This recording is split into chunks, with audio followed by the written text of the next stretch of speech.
Delhi liquor scam రోజు రోజుకి కొత్త కొత్త మార్పులతో కొత్త కొత్త ఆలోచనలు కొత్త కొత్త వార్తలతో అయితే రోజుకి తెర మీదకి వస్తున్నాయి. ఢిల్లీ ముఖ్యమంత్రి అరవింద్ కేజ్రీవాల్ కావచ్చు, ఢిల్లీ ఉప ముఖ్యమంత్రి మనీష్ సిసోడియా కావచ్చు, తెలంగాణ ఎమ్మెల్సీ కవిత కావచ్చు, అలాగే సౌత్ గ్రూప్ చెందిన వ్యక్తులు కావచ్చు, వీళ్ళందరూ కూడా ఒక్కొక్కరి పేర్లు తెర మీదకి వస్తూ రోజు రోజుకి కొత్తగా వార్తలైతే వస్తున్నాయి. దీనిలో ఒకసారి కవిత గురించి మనం ఒకసారి మాట్లాడుకున్నట్లయితే ఈమె సౌత్ గ్రూప్కి చెందిన నాయకురాలుగా, సౌత్ గ్రూప్కి చెందిన వ్యక్తులుగా, సౌత్ గ్రూప్ సంబంధించి చాలామందిని ప్రమోట్ చేస్తూ ఢిల్లీ ఎక్సైజ్ పాలసీలో ప్రైవేట్ కంపెనీలు వాటాదారులుగా ముందుకెళ్ళడానికి కవిత మాత్రమే కీ రోల్గా పనిచేసిందంటూ కూడా ఈడీ, సిబిఐ రెండు దర్యాప్తు సంస్థలు కవిత పైన టార్గెట్ చేస్తూ కూడా ముందుకెళ్ళాయి.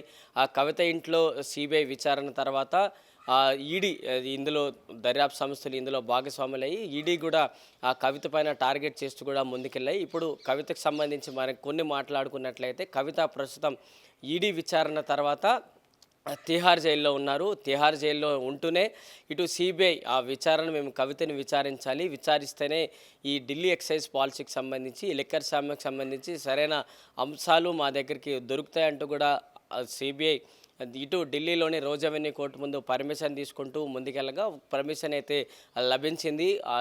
ఏప్రిల్ 6వ తేదీన విచారణ అయితే చేశారు. కానీ ఏప్రిల్ 11వ తేదీన కవితను అరెస్ట్ చేస్తున్నామంటూ కూడా వార్తలు వచ్చాయి. కవితను అరెస్ట్ చేసిన తర్వాత ఏప్రిల్ 12వ తేదీన ఢిల్లీలోని రోజ్ అవెన్యూ కోర్టు ముందు కవితను హాజరుపరిచే సమయంలో చాలా అంశాలు సిబిఐ అధికారులు కోర్టు దృష్టికి మరోసారి తీసుకొచ్చారు. మొదటి నుంచి ఏదైతే ఈ ఎక్సైజ్ పాలసీ రూపకల్పన తర్వాత నుంచి సౌత్ గ్రూప్ చెందిన వ్యక్తులు ఇటు ఢిల్లీ ప్రభుత్వానికి ఏ విధంగా డబ్బులు మూటకు చెప్పారు, ఒక హవాలా రూపంలో ఎటు నుంచి ఎటు వెళ్ళాయి, కవితకు సంబంధించి ఆడిటర్ బుచ్చిబాబు ఏ విధంగా సూచనలు చేశారు, అలాగే మాగుంట రాఘవ్ కావచ్చు, శ్రీనివాసులు కావచ్చు, అలాగే మిగతా వ్యక్తులు శరత్ చంద్రారెడ్డి కావచ్చు, వీళ్ళంతా వ్యక్తులు కూడా ఏ విధంగా ఈ ఎక్సైజ్ పాలసీలో తమ పాత్ర ఉంది అంటూ కూడా సిబిఐ మొత్తంగా క్లుప్తంగా వివరిస్తూ కూడా ముందుకెళ్లారు. ఎక్కడెక్కడ భూములు కొన్నారు అలాంటి అంశాలకు సంబంధించి మొత్తంగా అయితే వివరిస్తూ కూడా న్యాయమూర్తి ముందు కావేరీ భవేశం ముందైతే మొత్తంగా అప్డేట్ ఇచ్చిన పరిస్థితి. సో సిబిఐ చెప్పిన అంశాలను కూడా ఒకసారి మనం క్షుణ్ణంగా పరిశీలించినట్లయితే ఎవరైతే ఈ ఎక్సైజ్ పాలసీకి సంబంధించి మాగుంట రాఘవరెడ్డి కావచ్చు, శ్రీనివాసులు కావచ్చు, శరత్ చంద్రారెడ్డి కావచ్చు, ఆడిటర్ బుచ్చిబాబు కావచ్చు, వీళ్ళందరి దగ్గర నుంచి కూడా ఫోన్లో తమ వాట్సాప్ చాటింగ్ కావచ్చు, అక్కడ ఉన్న చాటింగ్ హిస్టరీ కావచ్చు, వీటన్నిటిని మేము దృష్టిలో పెట్టుకుంటూ వీటి ద్వారానే మేము ఈ కేసులో మరింత ముందుకెళ్తున్నామంటూ కూడా చెప్పిన పరిస్థితి.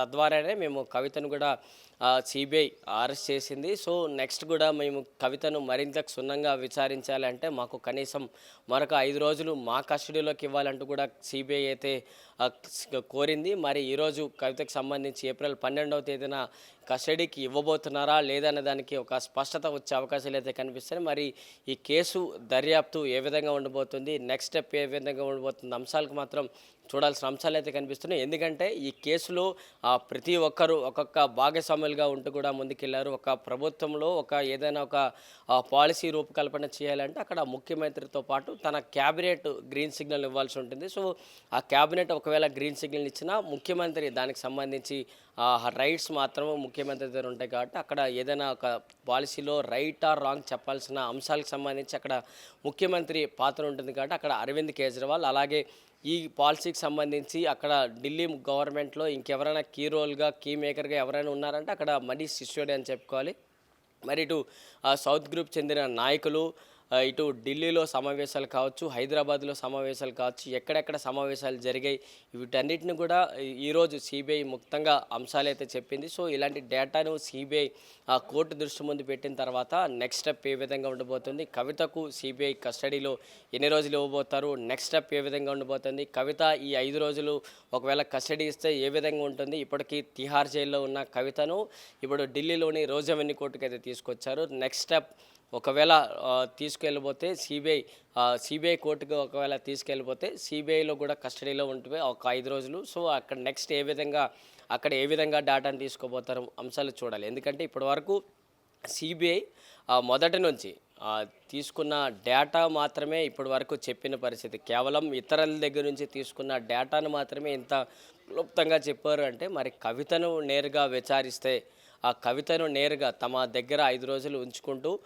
కవితను అడగాల్సిన పద్ధతిలో ఒకవేళ క్వశ్చన్స్ అడిగితే ఎక్సైజ్ పాలసీ ఏ విధంగా ఇటు ఢిల్లీ గవర్నమెంట్కి డబ్బులు ఇచ్చారు, ఏ విధంగా హవాలా రూపంలో ఇచ్చారు, మీరు ఇక్కడ వ్యాపారం చేయాల్సిన అంశాలేంటి, ఇలా కోణంలో కానీ ప్రశ్నిస్తే ఒకవేళ దీనికి సంబంధించి ఈ ఎక్సైజ్ పాలసీ ఈ ఢిల్లీ లిక్కర్ స్కామ్ను ఎంత తద్వారా అయితే అంత వేగంగా ఈ కేసుని క్లోజ్ చేసే అవకాశాలు అయితే కనిపిస్తున్నాయి. వీడియో జర్నలిస్ట్ సంజయ్ కౌశల్తో ప్రశాంత్, ఆంధ్రప్రభ, న్యూఢిల్లీ.